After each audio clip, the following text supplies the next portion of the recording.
خب سلام خدمت همه دوستان و همراهان عزیز وبسایت وب سنتر. در این ویدیو در خدمتتون هستیم با بررسی این موضوع که چطور بفهمیم که چند تا کلمه باید برای صفحه هدفمون بنویسیم. شاید براتون سوال باشه، من میخوام یک صفحه رو سئو بکنم، بیارم صفحه اول گوگل، مثلا یه صفحه دارم خرید کفش، یه صفحه دارم مثلا بر فرض مثال آموزش مثلا زبان فرانسه. خب درسته، این صفحات چند تا کلمه محتوا باید داخلشون باشه تا من بگم اوکی این الان آماده است که بیاد صفحه یک، یا مثلا برای اینکه بیاد صفحه یک بعد این تعداد کلمه محتوا داخل این صفحه وجود داشته باشه. خب برای اینکه اینو بفهمیم باید چیکار بکنیم؟ اولین موضوعی که وجود داره اینه یک اینه که شما بیایید رقیباتون رو بررسی بکنید. دوستان داخل سئو بیشترین کاری که شاید شما میخواید انجام بدین اینه بررسی رقبا، تحلیل سایت خودتون و بهبود فرآیند. خب پس یکی از کارهای اصلی شما اینه بیاین رقیبتون رو بررسی بکنید. میخوای ببینید چند تا کلمه محتوا میخوای برای صفحه بنویسی، اوکی بیا سرچ بکن حوزه اون کلمات رو، بعد ببین صفحات اول، یعنی صفحه اول اون کلماتی که اولا چند تا کلمه محتوا نوشتن، اون 5 تا لینک اول ترجیحاً هستن. خب اون 5 تا رو ببین چند تا کلمه نوشتن، میانگین بگیر اون تعداد کلمه‌ای که تو باید بنویسی.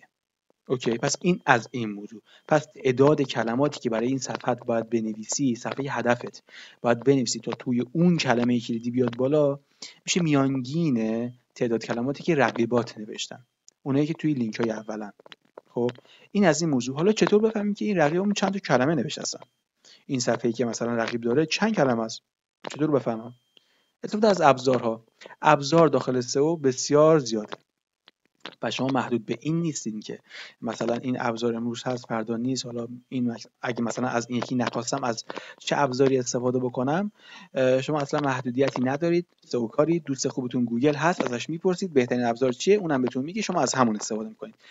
ولی الان ابزاری که من بهتون معرفی میکنم برای اینکه این کار رو انجام بدین این ابزار هست، سئو کویک.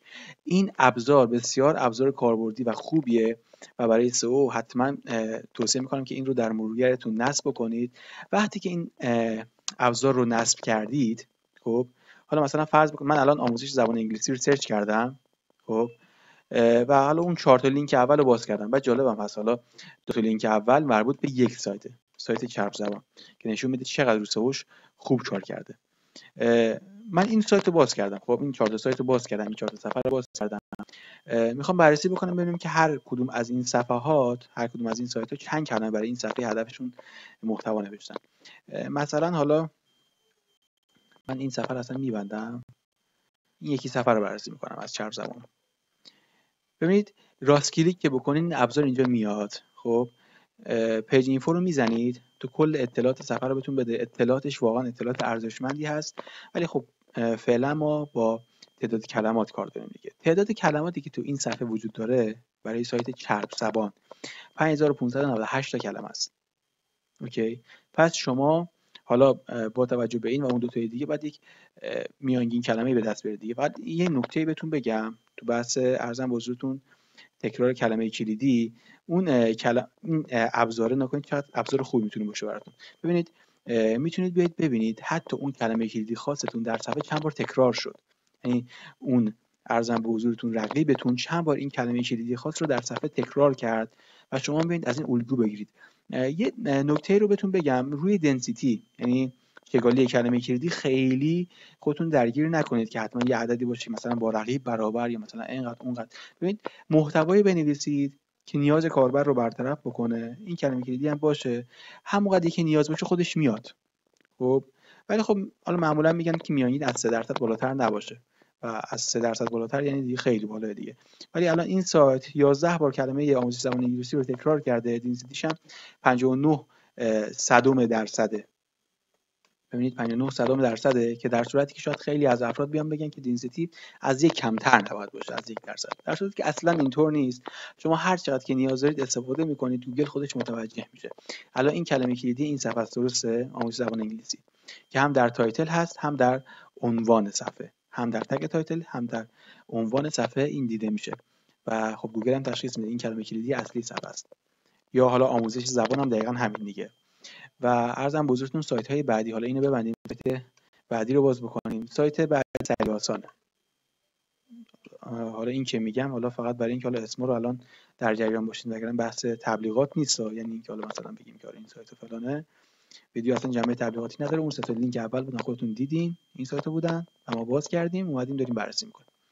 سایت سریع آسان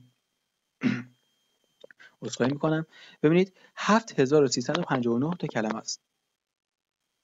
اوکی، 7359 تا کلمه داخل این محتواش اومده استفاده کرده. پس این از این موضوع. حالا بیایم اون آموزش زبان انگلیسی رو پیدا بکنیم. ببینید یادگیری زبان انگلیسی، آموزش زبان انگلیسی، اومده از هر دو تاش استفاده کرده. خب و حالا تعداد تکرار هم که مشاهده میکنید، خب این خیلی کمه دیگه. این اگه یه ذره حالا تکرار رو بیشتر بکنه و همچنین بیاد در عرضم حضورتون عنوان صفحه و خب تایتل صفحه استفاده بکنه، قطعا میتونه خیلی عملکرد بهتری از خودش نشون بده. یعنی نکنید با یک سری تغییرات جزئی در سئو داخلی این سایت حتی میتونه بیاد لینک اول. این دوستان پس نیاز نیست بعضی وقتا برای بهبود رتبه کارهای خیلی عجیب غریبی انجام بدید. یک سری اصلاحات خیلی کوچیک بهتر همیشه با یک مشاور و متخصص سئو خبره مشورت بکنید تا علیکی هزینه بیخود نکنید. مثلا طرف میاد میگه اوکی من لینک 5م چیکار کنم بیام لینک 1، فلان سئو کار گفته برو 15 تومن 10 تومن رپورتاج بگیر. خب اصلا هم چیز نیاز نیست. تو تا لینک 5 اومدی میتونی با یک کاری تا لینک 1 هم پس احتمالاً بیای. خب پس حتما حواستون به این موضوع باشه. و خب سایت آخری هم که حالا می‌خوایم بررسی بکنیم، فقط بررسی سریع بکنیم و ویدیو رو تموم بکنیم. این خب 1727 کلمه است که خب سایت لینک 4 بود، دو تا اولی چرب زبان بودن. نگاه کنید خب کلمه‌اش نسبتاً کمتره دیگه. پس متوجه میشید که چقدر کلمه هم میتونه تأثیر داشته باشه تعداد کلمات توی بحث رتبه گرفتن. و خب عرضم بزرگتون آموزش زبان انگلیسی هم در تایتل هست، هم در تگ H1 هست. این اکایی که می‌بینید مربوط به تگ متای کیورده که اصلا کلا منسوخ شده و نیازی نیست از استفاده بشه اصلا کلا. و برای همین که اصلا بهش نمی‌پردازم. و خب می‌بینید دیگه این هم از این داستانش. خب سعی کردیم تو این ویدیو ابزار سئو کیک رو بررسی بکنیم و اینکه بهتون بگیم که چطور میتونید تعداد کلماتی که برای صفحه هدفتون نیاز دارید رو پیدا بکنید. امیدوارم که این ویدیو به درتون بخوره. حتما این ویدیو رو لایک بکنید، کامنت بذارید، شیر بکنید برای دوستاتون و همچنین کانال رو سابسکرایب بکنید، زنگوله بغلش هم بزنید که ویدیوهای بعدی رو از دست ندید. ما تریک ها و نکات خیلی خوبی از سئو بهتون میگیم که میگم تجربیه. این نکات تجربی دیده شده، مثل همین ایده‌ای که بهتون مطرح کردم که خب یه بحث خیلی مهمی است. امیدوارم که از این ویدیو لذت برده باشید. تا ویدیوی بعدی، خدا نگهدارتون.